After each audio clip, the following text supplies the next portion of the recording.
is the phrase he used, is honest. I also love the contrast we saw, because we saw how happy he was, and we saw Sinji on the backside of it, sitting and being frustrated. There's so many emotions in this arena. So much on the line for all these 16 teams to play for, and they're just giving it everything. They're getting everything. And this is it, right? It feels that we've got Phase 1 and Phase 2 out of the way. There's so much on the line in Phase 3 exactly. that we've gone away from the fact that, oh, it's 96 games, we've got to play all these matches, blah, blah. It's just another match, there's plenty more to play.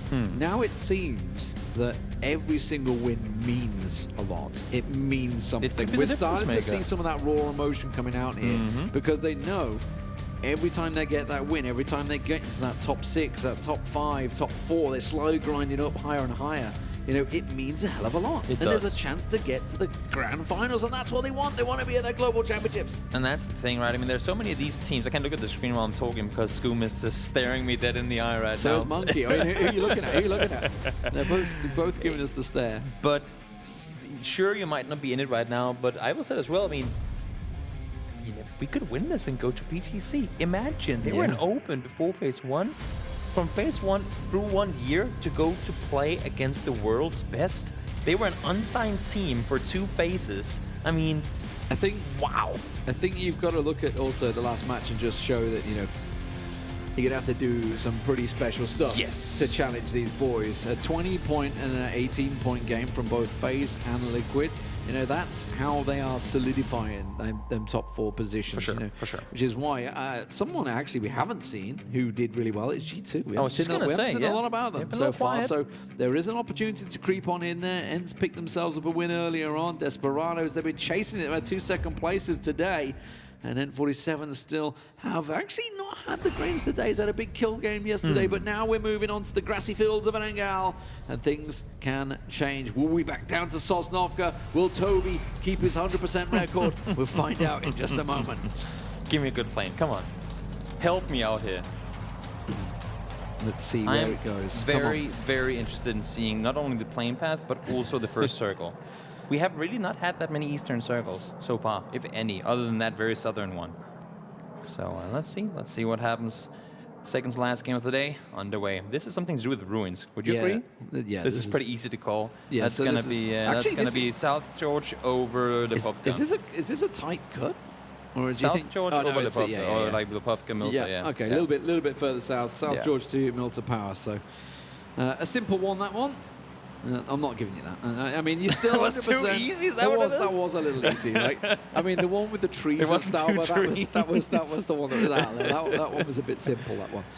It does mean that NIP go back to their home in South George. We're going to see Desperados going to TSM. Everybody kind of happy that they can get their drops. Exactly. I was just going to say, I think this is actually the plane that allows for everyone to go to their preferred drop locations. Ratio Edge, I think they're still prioritizing that Yasnaya split with N47, despite us thinking for a little while they might want it to go military. They've been in other places too, but I think that's their go-to. And this plane is just as fair as can be with this lobby in mind. Also, with the plane, the military wasn't really an option. So I'm looking at we never know. We'll keep our eye on it. It's a progress. Na'Vi are going in between both This is a scary commitment, but I know, but they're just grabbing vehicles. But still, they know 2 teams loot this area, and they still commit to try and hustle vehicles away from them. And we're already in an area of the map at which there are barely any cars. From Sadovnik all the way down to NOOKIE, you have 2 hard spawns. And what a surprise, D-Man, we're going west. Yes. What a surprise. Never seen that one before, have we? Yeah, we've... hey, look, we had our Milta Power Circle that is true. That is true. Yesterday, so we're going to be happy. It does mean we go back west, and yes. So things to keep your eye on with these Western circles. The team on your screens here, Team Liquid, they were going to be leaving Pachinki early because they were dropped there. Now, last time we had a similar circle to this, they got camped by Reciprocity. They purposely left early, purposely tried to count them out. Now, I don't think this is north enough that it's going to happen again this time. No, they would not go yellows this time around. The actual prime position right now is in and around Chopsticks, where 7 is, because that's kind of the center ground this time. That's where they've gotten their good games on this area of the map from. But if you're able to play the split with Gemty up in the Chopsticks compound, leaving the other guys in the forest on the southern side, they've been clearing out. And whenever the circle's gone north, they've pushed to him. When they've gone south, they've been able to take control with a good perimeter on the southern side. And that's what I'm looking forward to see them doing. But we've got to keep in mind, yesterday, when we had a similar circle, It was all them tied up with 7. It ended up being Jeems sneaking his way to a 3rd place that game, and 7 getting the 2nd with the crazy monkey play final day of the game. If you haven't watched that, go back, watch it. It was absolutely insane. I'm not going to spoil anything, but it's really, really good. They don't want to do that again because they were sitting. That's not the Liquid. Liquid wants to split out. They want to get control, but they were crammed into one building for 3 circles. They do not want to do that again. So I'm looking forward to see what they do on this one. 24 kills for Monkey there. And we've seen, I think about 11 of them have come in the last game yesterday and the first game today. Yeah, pretty much. He's been some pretty crazy stuff. But we're talking about players. I mean, we just saw the top kill counts a moment ago. SIMSY, what a day he's having. 12 kills today alone. Yeah. He has more kill points alone than RatioEdge had yesterday in points total. Oh, yeah. It's not to throw shade at RatioEdge because they've been doing something today. It's just that's impressive. That is very impressive. Yeah, they won the first game today, so RatioEdge, they're happy. They've got their points back on the board. So, EB had 11 kills yesterday. I mean, that's the fear of Liquid, right? They can all do it. Well, this is what I was talking about. Like in Phase 2, I think SIMSY ended up with about 90, 95 or somewhere like that, something like that kills, and yet he's at what 47 already. We're only halfway into week 2. We have yet to hit 30% of the games played, and he's already over half the kills that he had in the entirety. But that just shows the strength of that roster, right? For sure. Because obviously in Phase 2, it was all about IBI and Jeems. They were getting the kills, and the Finnish brothers, GMT and SIMSY, were in and around 90+ kills themselves. And now we hit Phase 3, and sure enough, another player shines in the team. It's crazy just how stacked that roster really is, and everyone can perform. And it's great to see because it's been the development of that roster, obviously with GMT coming into it. It took a while to get going, and then we've started to see the players really hitting their peaks at the right time, possibly here. We'll see. Obviously, PGC just down the road. You talked about reciprocity rotating early in that game last week, trying to hold off the Liquid team in Pochinki. I want to see what they do here, because they honestly, if they stick around, there's still so many teams is going to be rotating from the east side, and you only really have 2 or 3 direct entry points. You can go with we call it the Potato Hill Kill Hill down west of where Braexco is right now, just on the northern side of the West Bridge. If that wasn't too difficult to understand, then it's just south of Pochinki. And then you have north of Pochinki. The fields up by ruins, they're so crooked that you can't just drive straight through them. It's going to be really dangerous, right? Yeah. And if you go all the way down to the water, you're just so far out in the open that outside if there's someone sitting around, you're going to die. So you only have 2 real entry points, and that could actually become an issue. Look at this. This is some reverse Phase 1 RatioEdge rotations. Okay, so now this is based off the fact that G2 have a couple of times tried to trap TSM. Yes, and they're still there too. And they've gone for a high kill spread at the moment. So if you look at the map stream right now, if you've got that open, you will see G2. They've got this spread down the south coast, and it's not just their loot path. There is a couple of them in the loot path, but they have been setting up camps to catch purposely TSM off guard, and that's why TSM are now taking this big long rotation. They know that West Bridge is never camped by Na'Vi, so they know it's open. And it's a great counter too. So SIMSY gets shot at a bit before, but he immediately spun around and started returning fire the opposite way. And now Reciprocity forced to back off, even though they thought for a second maybe that they could crash it. TMT was there to help him. No damage done. Crate in the middle, down by Quarry, shouldn't be the worst case. Some AOG, some pick it up, some don't. We'll see at least there's some ammo and some level 3 gear in the bunch. And then also for TSM, as you said, there's no reason for Na'Vi to stick around by Ferry Pier in this circle. There's so much for them to take further center. They'll probably play the hilltop where GamerLegion is located right now, at least try and scout it. So TSM, they should have nothing to worry about crossing over from here. Drayden on the backside of things, sputting out Page. Few bullets fired, few bullets connecting as well, but overall I think Knights are going to back off here. Nice As I say that, though. Oh, I was about to say. Yeah, they're backing away. It's a nice rotation from Desperados. They've gone way over on the western edge. I think RatioEdge may well do a similar job as well. Of course, this is a massive circle. It always is the first one. We don't know really where it's going to go. It's everyone's just trying to position themselves central as they can. Center point is around about Chopsticks, south of Chopsticks. I would say there's a bunch of compounds around there. If you don't know what I'm talking about with Chopsticks, well, it is the 2 big spreads. We're going to get our first kill of the game. And it is one of the stars, ubah, going down for FaZe Clan. And there's your G2. Getting themselves a rotation kill earlier on. They do this in these circles. They know there's so many teams coming from the east, and they know FaZe... More importantly, TSM and FaZe, they know it's two rivals, and so they can catch off. As good as the teams are on an individual level, they tend to be at least predictable in their rotations. They don't do a lot of different fancy things. They do simple stuff, and it works. That's why they do it. And they are the only team I think I can remember from the east that actually likes rotating through Pochinki. Gemty started doing this mid-phase too, and everyone was like, what are you doing? Are you going into a city in phase 1? But obviously no one's going to be there, and they're going to get an easy access from there. So one man down, the only man so far as the circle shrinks in. ENCE, the last team to just come in out of the circles. In the north, of course, Georgia Paul, raise your edge up on the mountain. They've chose to, just waiting to find themselves a position and IP in one of their favorite spots, actually, up in that Harry Potter. It's something we've seen them in a number of times. You just get so much info from there. Yeah, I mean, you can see everything. A massive field of view, yeah. And they've got the two more further north on the just above the valley, exactly. right? So it's I mean, the perfect vision from there. They have the entire vision on the entire circle. And as you said, I mean, despite as big as the map is, if you count water, Pochinki itself, and all the fields that we have from this circle, there's really not that much room. Ibiza finding Rory early. TSM were smart in their rotation, but now they're coming in blind because their rotation over Sosnovka Island took so long. They have no idea what they're going into, and Rory got caught off. Yeah, Team Liquid, their 2-2 spread working out well. And this is one of the compounds that is very strong. It has that little wall ledge all around it, keeps your vehicles safe, has a massive field of view. That's exactly why they've picked these, and they are the prime real estate that they chose to go for. So, do we go north, south, east, west? Where are we going to drop? It's south. It's a south shift. And that's going to work out actually for TSM, who've just found themselves one of the really strong compounds for the circle. Where do you rotate if you're G2 in this one? I think they're trying to bait that compound right now, but I think CrowCrowd at the same time saw the vehicles come from the forest down towards that compound, and TSM is going to get it. So losing Rory, but still managing to get control. And we're into full shack field. At least that's what I like to call it. There's so much open here, and you do not want to be there. They're going for the hill behind, right? Makes perfect sense. This little shack, the hill. It's a strong position.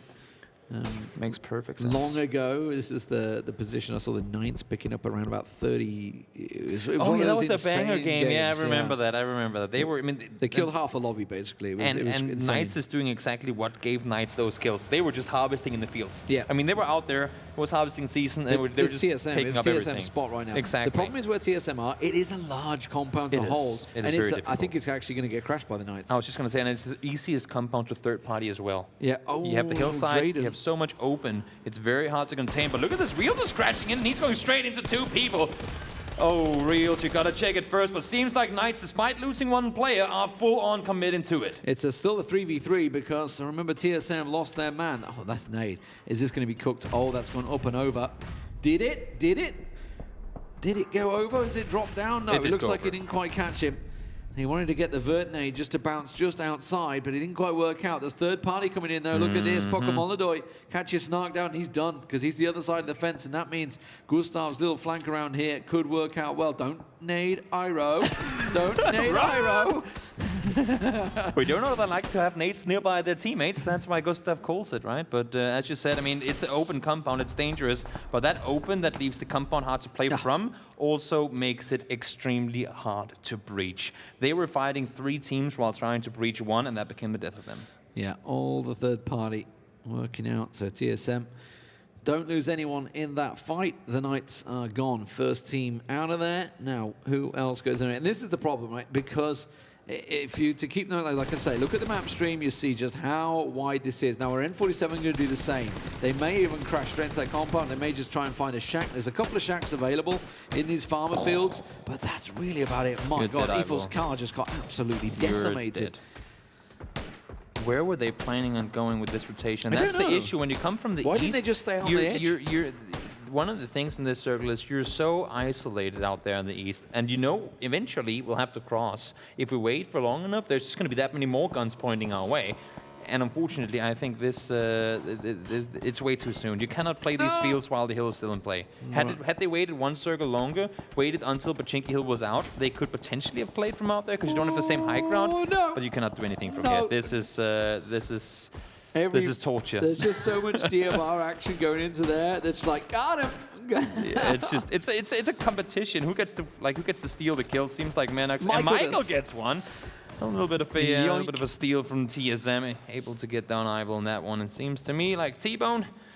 Well, so you're just 2 guys left. Back to rotation talk. Desperados. So they went from their loot position. They went all the way up to the west coast, and now look, they've just arrived at Ferry Pier. ENCE actually coming behind them. Remember, ENCE are way up in the top. They come down, and now it does shift down. So this is why the fight continues. Look at the amount of farmer fields that are in there. That is an unplayable area. Look at the little dots. They're just little shacks. That's all that people are going to now have to send it. We're going to maybe see 2 people, two teams splitting into 2s and taking over shacks. The forest right now is the reason on both sides that these farms are so unplayable, because they're so far away, the forest, that if you're in the middle, the grass won't render, and that just means you on a pancake. So easy to see everyone sending it in the open. FaZe trying to crash forward. That's not going to work. mxey now going underneath, might be able to get into good position. Reciprocity was actually out in the open. Udyr, Monkey, don't prone there, don't stay, just get inside that shack and this is just cross your fingers. It's like shopping channel right now. They're just you're browsing it's a buffet. through, you're swiping left and seeing what you can kill as they try and come through the farmer fields and saying yes, I will have a 2 reciprocity please and 1 FaZe Clan, as they just try and catch them all off guard. At the moment, everybody's trying to find a home. So shack-wise, reciprocity got 2 in. GamerLegion got 2 shacks. They've took over. Razor Edge are trying to crash a shack maybe here. I'm not too sure if they're going to find anything, but it is just so much third-party action that is happening. Every time a vehicle comes off, you just see this, and they go down in a ball of flames. Not a whole lot you can do in these situations. There's so little to play in this circle, and if you're outside it right now, it's just going to make it that much harder. And the longer you wait, you know you're running into death. But the longer you wait, the more death it will be. I mean, there's still the chance that you roll the Aitzy in 1 roll. So this chance is just so small. How did Team Liquid get around here to reciprocity? They sent it straight through. Did they just blast through? Yeah, they went through the fields. Avoid the action? I mean, reciprocity was taking all the fire, and they managed to get on down there. That's quite sneaky, and they've got 4 alive on that hillside, which is pretty big. The Jeems and Ippy both not there, though, so that could work. Oh, the third party. Of course, the third party. What else? Going to be there. Idea can't quite skim their heads with reciprocity. You've got 2 in the field. It leaves Scoom the only man. Scoom's making a push. We can see it on the he has 2. X-ray that he's going straight for it. Yeah. Would love to see how close he actually got there. And that's forced Team Liquid to back away, so absolutely heard the play. The longer he waits, the bigger the chance that the reses come up, and the bigger the chance that they'll be able to make a 4v2 push here. They're still spending time resing. James is low HP, he's going to heal up. Ibiza is going to get back up on his feet, and because Scoom didn't aggress on it, now it's going to go from being a 2v1 to a 4v1 potentially, because Ship ain't getting back up alive. He's going to die. That nade is right on the money.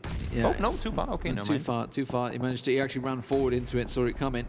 Gets himself down low. That one, the tree is just about blocking it, but he's got Ibby to the left. Jemty's on the right-hand side of him right now. Yeah. Should see him out there. Shiv gets finished off with a nade.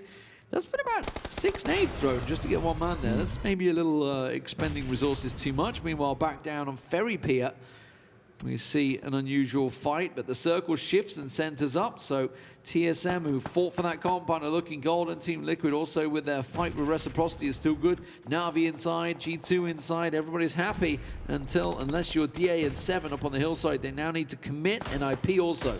Desperado, they know they need to deal with CrowCrowd before they can make them move further north. They cannot run side by side. They need to get the kills, and mxey is going to be the first one to go down. We still have a player on the shoreline below. That's Timmy, and NOOKIE is in there as well, and they're sending all their players down now. They have to deal with them in order to make the rotation towards the next phase. TomiL just trying to catch off. Oh, ENCE catching him in the back. That's from the other compound. So Timmy, get in.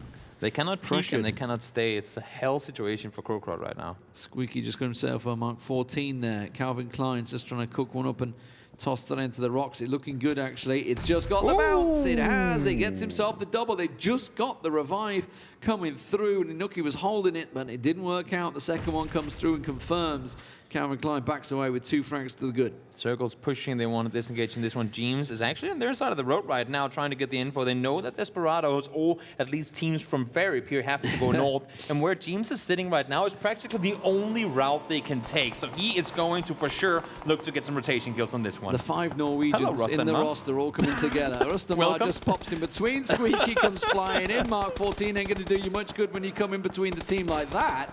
That was a interesting rotate. I told you there's only one place you can really cross there, and that's exactly why Teams pushed over. If they keep all 4 guys on the northern side and they get pushed through, and a team crashes from the north, Liquid is going to get swarmed. But because Teams crossed over, now he can contain, provide the info, and hopefully buy them some time should issues happen on the northern side. He just wants to join his former teammates. He just wanted to chat. I think. I mean, if you look at him in the gaming lounge, he's always over talking to the boys. That's why SKUIJKE was there to begin with. Yeah. Yeah. Hey, Liquid. Never mind. Okay. What's up, guys? No. You remember when we were in the same team? Remember me? NOP, by the way, they've actually done pretty well. They managed to get themselves up on this hillside. They got 7 down below. Dimitri's getting pushed, so he's going to have to leave his safety of his rock. TomiL finds Jempty on the hillside, gets the flush instantly, and ENCE are actually moving on the back of that. So the fact they just saw one go down, now DA, that's up in the northern side. lynxzey will catch the double nade. I think that was a pre-nade as they tried to push his shack. I thought this was where James would come up and play the spoiler, get the kill in from the side. Macken goes down, DA in all kinds of trouble. Bjorn shoots I think somebody's stepping in front of each other, but Hamster does get the double trade in the backside of it. Marked down. Miracle still on the side. Gets one, gets himself. Nope, that's going to be all he's going to get in that one. Both Hamster and Vex gone down, though. And now Ninja's in pajamas. It just does not get better. Not good for them this week. It's certainly not gone their way. The Hamster went down. Vex has also been knocked, which means GamerLegion are forced down to 1 shack. It does mean there is a shack available, which is actually pretty central as well. Do people know, though? I mean, I think it's only DA and the now dead NIP that knows that there's indeed 2 knock players in there. Maybe. We'll see whether it works out. Now, where does this circle move to? This cross is impossible. They have to expect there still to be people coming from the south. It's ENCE that are there. And oh my god, it's gone to the fields. So TSM's compound. Okay, I expect G2 to push down on TSM here. They have to. There's nowhere else to go. They need to play the forest side. The only thing is that it shifts down towards the open so early that if you stay on the forest without vehicles, what are you going to do when it goes out into the field? You're just setting yourself up for death. But they are rotating down now. They're bringing the vehicles and they're anticipating. I mean, they know for a fact that all teams in the south has taken casualties. They're 4 guys up, play it smart, play it safe, push together. We know the G2, they can be an unstoppable train, the same way we saw yesterday with the N47 on Sanhok. Once they get that thing going, they're so damn dangerous. And if they play this one smart, this could be a high kill, high placement game for G2. Oh man, the dips and the little is really all you got to work with. Fuzzface about to get pressured. Welcome. Hello, SIMSY. Didn't expect me here, did ya? Fuzz just pops out and the curse of the ghillie. Yeah, like you say, working well. The barrel didn't need to use too much there. Calvin Klein is still nearby, but Fuzz has got a lot of work to do to get across here. DESPERADO's got all the players in hand. miikaz taken down by SIMSY. That's up in the north. James, though, been knocked, instantly replied. This is all playing into the hands of G2. Yes. Who are going to sit and watch. Ibby's nade should finish and confirm. TRYFFELI, no, doesn't quite catch him. Look at Timmy behind him. Timmy's coming up behind him. Timmy will catch him. That's the nade from Timmy that will get the kill. Fuzzface has got Calvin Klein down as well. DESPERADO's are falling to the mighty Fuzz. I like the commitment from G2 here. 3 guys on the southern side. Yannis making sure that the compound doesn't shift out in third party. Really smart playing. When you have 4 guys alive, you can make these sorts of plays. Going down to 3, it becomes a whole different story. But they know they have the numbers. Keep 1 guy north to make sure they don't crash. Great play. Braexco's nades going down low. Yannis gets Vazku. That's out in the fields. N47 in all sorts of trouble. G2 could collect quite a few kills from this hillside. They are just watching this play out between Team Liquid and DESPERADO. They're on the hillside, seeing it work. T-Bone, he's outside of the circle. He's got to move, got to commit, and then instantly TSM light him up. Gustav from the window finds himself a UAZ. Is that close enough? No. You got to go further than this. He can stay on this ridge line. I think it's going to be in kind of halfway up towards Ratio Edge, but they will see him once he's in, and you can see they're running for that exact spot. So T-Bone, you're in all kinds of trouble. You can only pray that ratios go down before you do. Oh, 6, he was finished as well. Couldn't quite crawl over the ridge line. We saw CrowCrowd go down as well. That crate bait coming straight actually to GamerLegion. Might find them. DESPERADOs, though, find themselves in trouble. UltraStar's going to bleed out with the blue there. Calvin Klein taken low as well as G2 continue to rack up the kills. 7 and counting. Team Liquid, SIMSY with another 4 kills. Unbelievable, what a day he's having as he manages to collect another 2 there with TomiL and Calvin Klein. What a day that man's having. I want to know what the most kills someone's had in a day are, because he's got to be closing on it. He's had 17 on 3 of the games. Yeah. I'm not sure exactly how many. Yesterday, the top was 11 for a player. He's already at 17 with 1 game to go. And that's minus 1 game where we don't know exactly how many kills he got. So definitely a person that's been playing the hell out of it today, SIMSY. It's been a team effort, of course, but he has been lighting up that kill feed. G2 lost 1, but they're still in decent position. The only thing is, the circle forces them to go elsewhere. Yeah, the shack play now is going to pay off because GamerLegion and Reciprocity hold these 2 shacks. You can see Na'Vi trying to slowly move in on Reciprocity. 7 look like they've got a bit of an angle onto GamerLegion, but they don't need to move from their position. Whereas TSM, G2, all got to send it. Yeah, all TSM and Na'Vi right now has to do is wait for G2 to move. Once the forest is out, everyone's at an even playing field. There's no high ground advantage, no spotting people in the fields anymore. And now Na'Vi pushing forward. ubah gone down immediately. 1 more around the corner, gets the double monkey, and ubah couldn't hold him. I mean, ubah was caught with an aid in hand there. But what an aggressive play from Aitzy. He'd hopped up on the UAZ, so he was about to get the spray angle through, so they had to come out and face him. But he was ready for that. Hamster picks himself up another kill. NELLOZ going down, so he tried to make the play. Gustav's got himself a little vehicle setup as well. GamerLegion, they have this really good vehicle compound, but Buster has the angle, and that's what I was saying. 7, they're moving down this little ditch line, and it's working out well for them. Wait, did GamerLegion actually get to the other compound and rest their 2 fallen teammates? Yeah. What? I know, it's crazy. How in the hell were they allowed to do that? Because Fex and Hamster were both down in that compound. I know. So that G2 coming in, impressive. going to get the side, and that's going to be Chris and Braexco in. Not that safely, it seems. Not that safely. Yeah, Braexco feeling his toes being tickled. Chris found from the other angle of TSM, and that leaves Braexco with nothing, and G2 go down. And that's how I was just going to say, how much are they going to allow themselves to tunnel vision and getting these flushes, because Gustav just got knocked because of it. Iroh is there for the rest, but these smokes are only going to last you so long. As you can see, it's just a matter of meters before GamerLegion are going to be within 8 distance.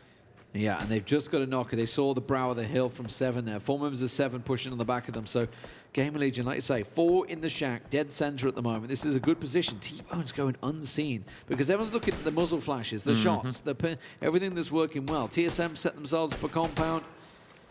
Now it's down to the 6 remaining teams, 18 as they move into phase 7, and this is going to definitely whittle it down. Look at Bjorn, he's going for the play. He wants to push on TSM. These nades are going to get within range. Smokes make the play. Where's the nade going? Not quite got the legs. Way short. He knew that he was just short of nade distance before, and now he gets the nades. I mean, he's a dare taker. He's a risk taker.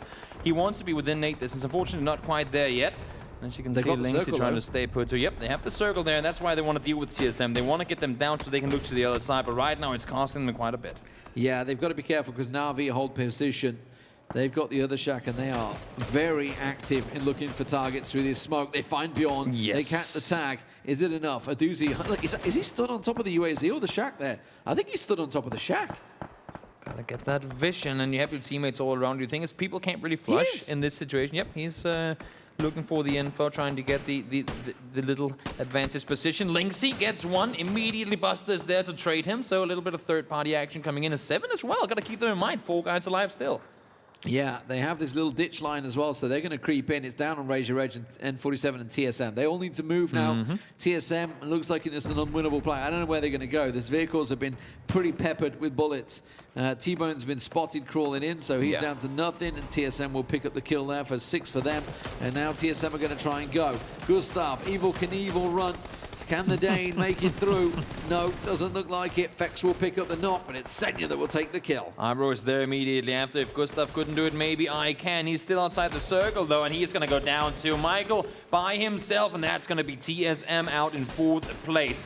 4v4v4 in one of the most open areas of the world right now. I like this. Look at BeautflDeath and Senya. So GamerLegion are preoccupied with 7, and Na'Vi are moving. Na'Vi are absolutely moving up on GamerLegion. Wow, they've got within the shack range. The nade! Oh my word, BeautflDeath. GamerLegion's attention was turned, and now 7 are pushing the other side. The nades coming in. BeautflDeath will take down 3 members of GamerLegion alone with just nades. And what a timing from Na'Vi. I was about to say we're going to see a repeat performance, but now we have a full-on CIS brawl. Couldn't have said it any better. They had a gap of somewhere in between 5 to 6 seconds to make that push work, and they knew exactly when to execute. Perfect play. Don't lose anyone now. Aitzy was knocked, but it's behind the compound or behind the shack, so we should be able to get Senya down there to rest. And I want to see 7 now. I want to see 7 from contenders, from kickoff cup as well. We knew what they could do late game yesterday. We can argue that they threw that one yesterday with Monkey winning the last one, but they have a chance now. 4v4. I don't think 7 have too well tracked where Na'Vi are. Also, they don't have the circle, and Na'Vi has the center. But I don't want to count them out. Either way, I don't want to count them out. They've been on the quiet side of the circle for so long. They need to get to the shack that GamerLegion just lost. There's a lot to be had there. Sadovnik's going to try and swing in. Former Na'Vi player, remember, in Phase 1. Up against a former teammate in PokeMolodoy. But Na'Vi are looking very confident here. They have all the control. They know they can sit on the dot. Next circle is not going to go anywhere. It's just going to show us the center point of the circle we see in white right now. And that is why we see Poker and Bestalog sitting right on where that dot will indeed be Aitzy. I think he plays the sacrifice role right now. If he gets knocked once more, I'm not sure that Senya will go for the rest. With that said, that's still 45 seconds, so should be all right. But he's obviously the one trying to go for the info and playing. Guys, I've already been knocked 5 times anyway, so let me see if I can spot some. Aitzy's so confident, so aggressive. Going to hop up on the shack, and that will give so much information. Senya just repositioning. He's going out to the edge. Now he's going to set it up, get themselves a vehicle. Know anything. 7 do seem a little lacking in the information. Edelweiss is going to try and run it and get over towards GamerLegion's position. Issue for the 7 right now is that the only guy they'll be able to spot at all is Aitzy, and it goes the other way too. Everyone is playing on the downhill slant on each their side. The center point is the middle ground. Aitzy will be the only one with eyes, and he has to, from that position, dictate the guys and send them out according to where he spots his opponents. You can see Edelweiss just looking at every single bush there is. Oh, spots ahead on Poga. Sees him jumping around, and I don't think Poga is going to jump again real soon. No, he's going to have to duck straight back down. The blue will force. Sadovnik's the one that's got the blue on his back, so he's going to have to move forward. Aitzy goes for the car. Kramik was ready and waiting, switches over to passenger and jumps out quick, back into driving seat, moves the UAZ. Got to make sure he doesn't get caught out, hops out. That was just about at the closest speed without losing himself there. Nade's going out, nothing going to get knocked. This is very tight as they still look to get the initial knock, and they have to make the push. They're playing it surprisingly passive, this one, Na'Vi, but they don't need to aggress. That's the thing you'd expect. Oh, no, it's Na'Vi. Let's just go aggress. Nope, they're playing it smart. They have the dot. They're waiting because they know 7 has to push forward. Yeah, they've took over the brow of the hill. Sadovnik, the play zone catches him. Got to feel a bullet must have done something. Yeah, bullet and then one tag. Yep. Smoke down. Aitzy actually took a belting hit there as well. That's going to be Edelweiss getting caught out. PokeMolodoy's flank works out well. Buster goes for the push. He has to try and land some of these shots here. Edelweiss down. It leaves 7 in 2 left. Kramik, he sees the head. He sees the position. He gets Senya down. Turns around. Bestalog is down. Bestalog get caught out, but Aitzy is there, as always, for Na'Vi. And it will be a 13-kill victory for the boys in yellow, joining the likes of Razor Edge and FaZe Clan on 4 wins for Phase 3. I had 7 counted out of that one once 2 players went down, but Kravik made things really, really interesting. You can see them there. They would have wanted it. They had a 2nd place yesterday as well, but it goes to show the last place team from last week have what it takes to play against the big boys. They just need to find their way to the chicken dinner. Just a little bit more confidence, a small error. It's obviously Sadovnik going down to play zone there, so very tight stuff. Obviously, you know, it's one of those. It's been a while since I've seen a field finish actually like that. I remember we saw some pretty iconic finishes within that field itself, and obviously where it's pulled down. So great to see some of the old circles rearing their ugly head today. We've had a few interesting ones, but for Na'Vi, you know, it hasn't been the best day, in all honesty. So it's great to see another. Just as we saw Team Liquid and FaZe get a big point finish, we back to Na'Vi, 23 points. They're with Parla.